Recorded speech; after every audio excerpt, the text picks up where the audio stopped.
సాంఘిక సంక్షేమ హాస్టల్స్ లో విద్యార్థులకు ప్రభుత్వం అందిస్తున్న సంక్షేమ పథకాలు సక్రమంగా అందే విధంగా సంఘ సభ్యులంతా కలిసి పనిచేయాలని సాంఘిక సంక్షేమ శాఖ డిప్యూటీ డైరెక్టర్ శ్రీనివాసరావు పిలుపునిచ్చారు. కాకినాడ పాత బస్టాండ్ వద్ద గల అంబేద్కర్ భవనంలో సంక్షేమ విద్యా సహాయకులు ఆత్మీయ సమ్మేళనం కార్యక్రమం ఘనంగా జరిగింది. కార్యక్రమానికి ఆర్గనైజింగ్ కమిటీ సభ్యులు సంజయ్ అధ్యక్షత వహించగా సాంఘిక సంక్షేమ శాఖ డిప్యూటీ డైరెక్టర్ శ్రీనివాసరావు, సాంఘిక సంక్షేమ శాఖ సూపరింటెండెంట్ పీటీ దొర ముఖ్య అతిథులుగాను, ఏపీసీపీ ఎస్సీఐ రాష్ట్ర అధ్యక్షులు బాజీ పఠాన్ విశిష్ట అతిథిగా హాజరై సభ్యులు ఉద్దేశించి ప్రసంగించారు. ఈ కార్యక్రమంలో సంఘం ఆర్గనైజింగ్ కమిటీ సభ్యులు సంజయ్, గంగాధర్, అలీబేగ్, ప్రసాద్, జిల్లా నలుమూలల నుండి వచ్చిన సంక్షేమ హాస్టల్ విద్యా సహాయకులు పాల్గొన్నారు.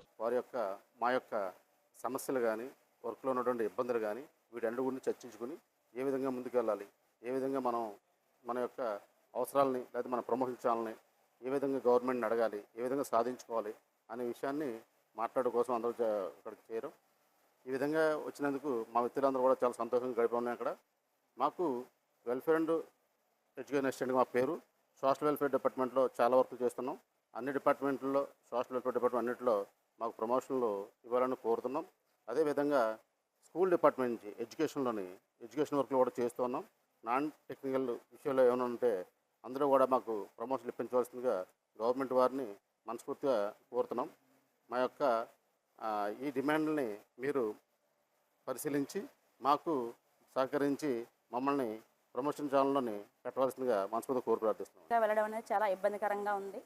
దాంతోపాటు పెన్షన్స్ డిస్బర్స్మెంట్ చేసే టైంని కూడా మార్చవలసిందిగా కోరుచున్నాము.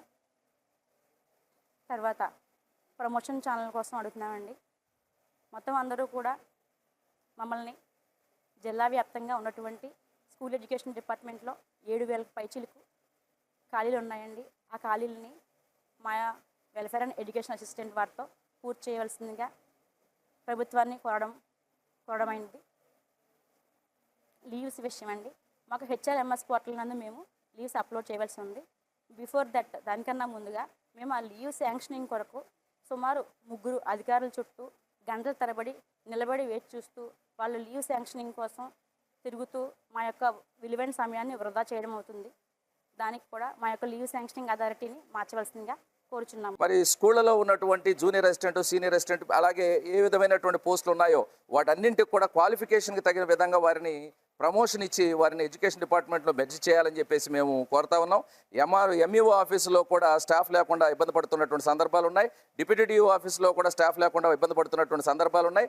అలాగే అసంబద్ధమైనటువంటి కార్యక్రమాలని టీచర్ల చేత చేయిస్తూ క్వాలిటీ ఆఫ్ ఎడ్యుకేషన్ కూడా దెబ్బతీస్తున్నటువంటి సందర్భంలో అటు ఎడ్యుకేషన్లో క్వాలిటీ రావడం కోసం మన వెల్ఫేర్ మిత్రుల్ని ఎవరైతే మరి ప్రమోషన్ కోసం ఎదురు చూస్తూ ఉన్నారో గత 7 సంవత్సరాల కాలంగా వారందరినీ కూడా ఎడ్యుకేషన్ డిపార్ట్మెంట్లో మెర్జ్ చేసి వాళ్ళ ప్రమోషన్లు ఇస్తే అటు క్వాలిటీ ఆఫ్ ఎడ్యుకేషన్ పెరుగుతుంది, ఇటు వీళ్ళకు కూడా మరి ప్రమోషన్ కలిగించినటువంటి విధంగా అవుతుందని చెప్పేసి ప్రభుత్వాన్ని మేము డిమాండ్ చేస్తూ ఉన్నాం.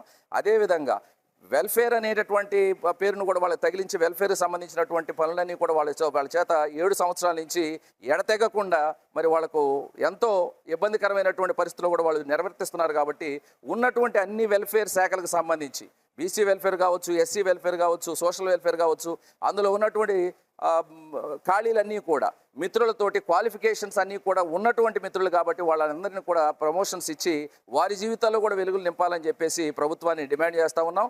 ముఖ్యంగా నారా చంద్రబాబు నాయుడు గారికి ఒక విన్నపం, వీరి పైన జరుగుతూ ఉన్నటువంటి అధికారుల ఏవైతే అణచివేత ధోరణులు లేకుంటే వేధింపు ధోరణులు ఉన్నాయో వాటిని అన్నింటినీ కూడా అరికడతారని చెప్పేసి మీ అందరినీ వేడుకుంటూ ఉన్నాం. ఒకవేళ అరికట్టకపోతే మేము తీసుకునేటటువంటి తదుపరి చర్యలకు మీరు మరి అధికారులు అలాగే ప్రభుత్వం కూడా బాధ్యత వహించాల్సి ఉంటుందని చెప్పేసి తెలియజేస్తూ ఉన్నాం.